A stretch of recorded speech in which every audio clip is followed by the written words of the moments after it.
It's Wednesday, November 4th, 2015, and this is What Did I Miss, the show that finds everything that was interesting on the internet today so that you don't have to. If you like what you see here and want to help the show grow, you can do that in two ways. One, you can subscribe if you haven't already. And two, take 2 seconds to share this video on any social media, whether it be your Facebook, your Twitter, Google+, Tumblr, wherever. That's really the best way to help the show grow. Without further ado, let's do this. Schools are really cracking down on their zero-tolerance policy for violence. You probably heard the story about the kid with the Pop-Tart and he chewed it into the shape of a gun and then he got suspended. Well, let's take that a step further. A 6-year-old child in Cincinnati was suspended for 3 days for shooting an imaginary bow and arrow. The teacher saw the kid at recess draw back the imaginary bow, shooting an imaginary arrow, and had to tell the principal. Then it was decided that the kid was to be suspended for 3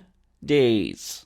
It was said that the school doesn't tolerate violent gestures of any form. Plus, as we all know, an imaginary bow and arrow is the biggest threat to imaginary friends. A Singapore Airlines 747 was forced to be grounded when the fire alarm went off. Emergency services attempted to trace the source of the fire and found that the plane was completely intact and that there was no fire damage. Not even a gas leak. In fact, the plane was only transporting 4 crew, as well as over 2,000 sheep. And the sheep obviously weren't setting fires in the cargo bay, so what was it? The gases and manure produced by the sheep set off the plane's fire alarm. That's right, the plane was grounded because of sheep farts. I guess transporting that many sheep at one time is a bad idea. The mental health world is studying if hallucinations are more common than just in those people with schizophrenia. It turns out that recent surveys have found that seeing or hearing things that aren't true or congruent to reality is more common. It happens in about 7% of people, which is much higher than the amount of people who are diagnosed with schizophrenia, which is about 0.4%. This leads psychologists to believe that schizophrenia may be more on a spectrum, similar to many other health disorders where it's not simply having it or not having it. The majority of those who admitted to having some sort of audio or visual hallucination admitted to having 5 or fewer, and they were fleeting moments, which shows that even a healthy brain can somehow misrepresent reality. But it hasn't been determined if this exists in all people, or just in certain populations. Since the legalization of marijuana in Colorado, parents have been concerned that their kids might get pot edibles as treats for Halloween. But reports this year yet again prove that this type of concern is unwarranted. There were 0 incidents of any children eating anything laced with THC. Maybe next year the Denver Police Department won't spend money on billboards warning parents about pot candies. But then again, probably not. In an update to the Volkswagen emissions scandal, you can add Porsche to the list of companies whose vehicles are producing more emissions than the EPA standard. The emissions produced are up to 9 times what the EPA recommends. This is the second notice of violation sent by the EPA to the manufacturers Volkswagen, Audi, and Porsche, and includes vehicles produced from 2014 to 2016. Volkswagen has admitted the screw-up and has promised to fix it in the future. There's an interesting study into the influx of mass shootings and school shootings in recent years. It was actually found that the increase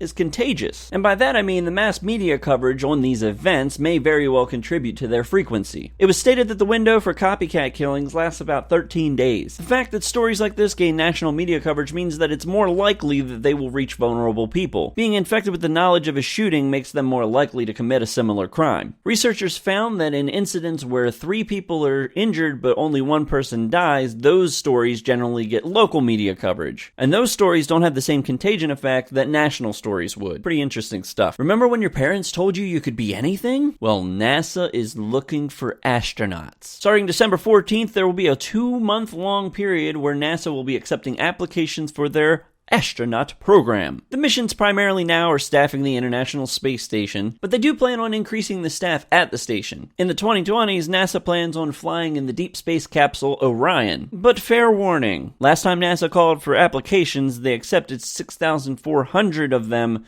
and only selected 8 people. So study up, space cadets.